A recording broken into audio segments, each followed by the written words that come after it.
Allez, salut, c'est Il, j'espère que vous avez passé un excellent week-end. On se retrouve donc ce mardi 2 mars 2021 pour faire un point simplement sur le marché crypto en 9 minutes. Donc comme d'habitude, en ce début de semaine, on se retrouve avec le même format. On commencera directement par donc, le marché traditionnel en analysant très très rapidement, voilà, un petit point sur les États-Unis, l'Europe, le gold ainsi que le dollar. Ensuite, on se dirigera directement vers le Bitcoin en hebdomadaire, daily, H4, voilà, comme d'habitude, hein, vous commencez à avoir l'habitude. On verra forcément la dominance du Bitcoin ainsi que du coup Ethereum Bitcoin à son reversal. Et on fera un point sur AMB, mais globalement ici on ira checker plusieurs ALT parce qu'on se retrouve dans la même config finalement, donc c'est pas réellement ciblé sur AMB, ça va être plutôt général ici, mais là on ciblera un peu plus l'analyse sur ce coin hein, qui est quand même ici très résilient. Avant ça, donc je tiens à rappeler simplement, si vous avez certains soucis du coup au niveau des éléments de langage qui seront utilisés au cours de cette vidéo, n'hésitez pas à checker directement le lexique de trading qui sera disponible dans la description, ainsi que sur le Discord, hein, dans le channel documentation. Allez, on est parti directement. Donc les US hein, ici, ont corrigé effectivement semaine dernière, mais par contre voilà, on est toujours soutenu, on est toujours au-dessus de cette résistance oblique ascendante, ainsi que du coup le Vegas H4, donc très largement soutenu à la hausse, ainsi que sur l'Europe aussi, toujours soutenu à la hausse, pas encore de rupture de tendance, donc pas encore de retournement. Triangle ascendant en préparation sur l'Europe, ça peut clairement péter vers le haut, hein. Donc plutôt bien pour les assets à risque. Le dollar ici qui est sur sa borne de volatilité haute, donc maintenant on verra, pour l'instant il range hein, dans toute cette zone, donc écoutez là pour l'instant il n'y a pas de dénouement, il faudrait vraiment qu'il casse les 91, enfin le dernier haut, hein, ici les 91,6, il faudrait qu'il casse ça au moins pour confirmer vraiment quelque chose, ou alors le support, hein. Mais pour l'instant il n'y a rien de spécial sur le dollar, et le gold, hein, toujours toujours la même chose, hein, ça fait quand même pas mal de temps maintenant qu'on en parle, qu'il est dans ce canal baissier, hein, qu'on a tracé il y a à peu près 3 mois maintenant je crois, donc voilà, toujours dans ce canal baissier, tant qu'il n'y a pas de rupture de ce canal, il n'y a pas de changement de tendance à venir, hein, et pour l'instant on est juste en train de retater des potentiels supports obliques, hein, qui lui par contre pourrait être, je pense, plus décisif, lui sera extrêmement important, en plus il se situera dans une zone de support intéressante, mais ici effectivement on pourrait déjà commencer à réagir sur ce niveau de oblique. Allez, on est parti directement par donc le BTC, hein, le BTC ici, d'un point de vue donc hebdomadaire, on voit quand même qu'on est sur une avalanche baissière au cours de la session dernière. Ceci dit, on reste dans un mouvement qui est extrêmement soutenu du coup à la hausse, avec effectivement ici donc la bande de volatilité haute, bande de Bollinger 50 périodes, qui pour l'instant effectivement fait quasiment office de support. Donc vous voyez ici qu'on aime bien quand même réagir sur ce niveau, donc ça pourrait effectivement déjà on n'est pas obligé de passer ça à la baisse, hein. On a historiquement, on a quand même des fois envoyé une clôture sous, et ensuite on l'a ravalé tout de suite. Par contre, il faut pas commencer à clôturer dessous, et réellement commencer à réintégrer ces bandes de volatilité.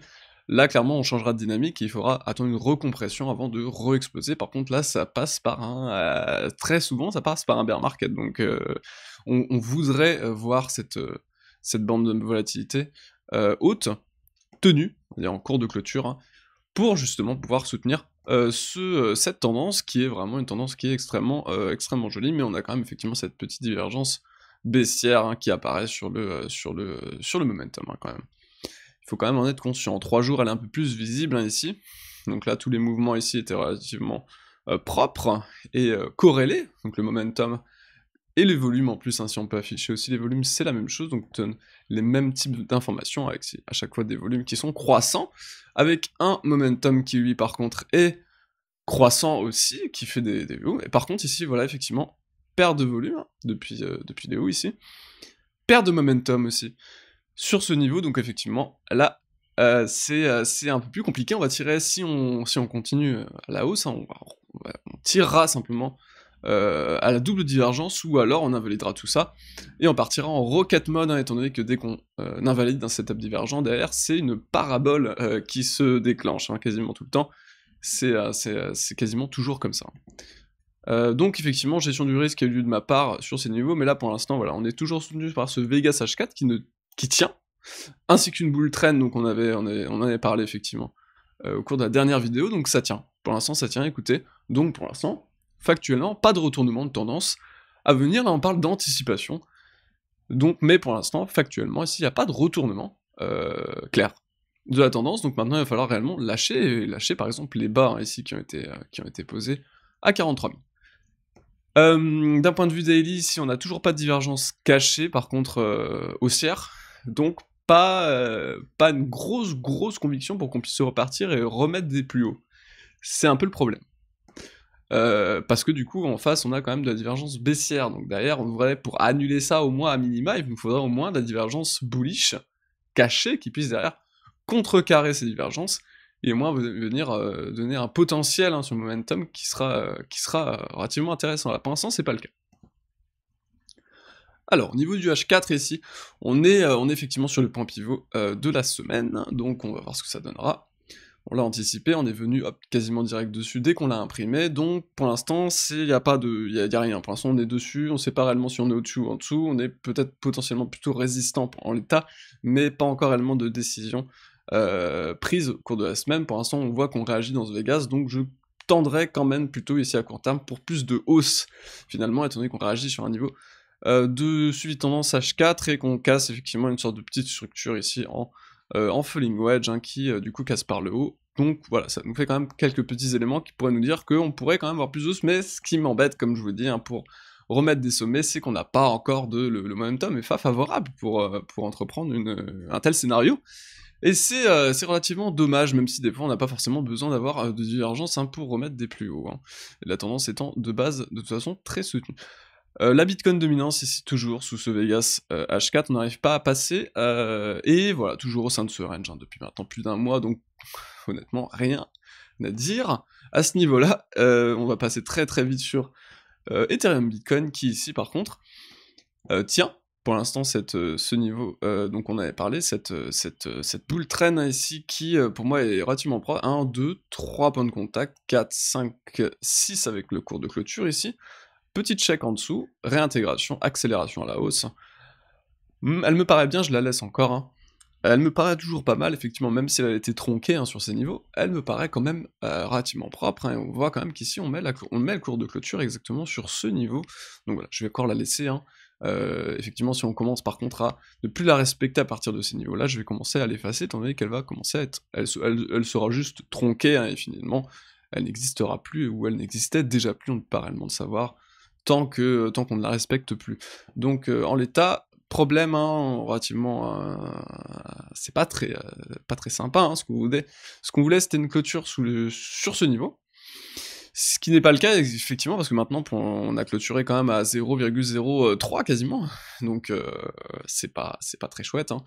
Maintenant, ce qu'on voudrait, c'est réellement, pour une vraie accélération, il nous faudra un avalement haussier au cours du mois prochain. Même revenir ici, ça suffirait pas en fait. On serait toujours sur résistance, donc là il faudrait au moins un avalement haussier. Au niveau du corps, un avalement haussier c'est le corps, on prend en compte le corps de la bougie précédente. Il nous faudrait au moins cet avalement haussier pour commencer à donner un signal de reprise. Mais en l'état pour l'instant, stagnation, on retrace, et on retrace quand même fort en cours de ce mois. Donc relativement mitigé désormais. Ambrosius qui effectivement là, pullback pour l'instant, donc reste toujours sur cette zone résistante, pullback pour l'instant le niveau en cours de clôture hebdomadaire, ici, 2 cours de clôture hebdomadaire, qui nous permet du coup de dessiner une zone entre le cours de clôture hebdomadaire et les hauts, qui sont relativement propres, et pour l'instant on travaille cette zone. Et on voit qu'on est à peu près dans le même cas, sur à peu près tous les autres coins, ici vous voyez, hop, on travaille ce cours de clôture hebdomadaire, on va passer sur d'autres types de monnaies, mais on a quasiment ça sur tous les setups, ici, voilà, on retravaille ce cours. De clôture hebdomadaire, etc. On a à peu près tous les mêmes setups, cours de clôture hebdomadaire qui est retravaillé, etc., etc., etc. Cours de clôture hebdomadaire qui a été retravaillé ici sur le pullback. On a quasiment ça partout, sur les shitcoins en tout cas, donc voilà, pullback potentiel sur à peu près tous les shitcoins. On en avait parlé d'ailleurs au cours de cette dernière vidéo. Le Avgotchi, on avait parlé ici à peu près sur ces niveaux avant le break, je crois. On avait dit que c'était intéressant si on commençait à break. Effectivement, ça a bien break, et là on voit que voilà, là c'est la secousse du Bitcoin il y a une semaine après, un peu plus. Et là voilà, on voit que vraiment très très résilient. Effectivement derrière, il a en balancé 2 mèches à la baisse pour pullback, qui s'ensuit derrière, voilà, cette bougie qui marque réellement une reprise de la tendance, donc on ne sait pas réellement là où on peut s'arrêter. Moi personnellement pour l'instant j'ai aucun aucun essoufflement, peut-être très légèrement au niveau des volumes, et encore, hein, ici sur cette hausse à partir de là, c'est relativement corrélé, donc voilà. Par contre, je vais vous laisser parce que je viens de voir que je viens de dépasser les 10 minutes, donc désolé, je vais quand même pas refaire cette vidéo parce que j'ai très peu de temps. Désolé pour pour ça. Je vous souhaite du coup une excellente journée. On se retrouve demain avec Matt. À plus. Salut, salut.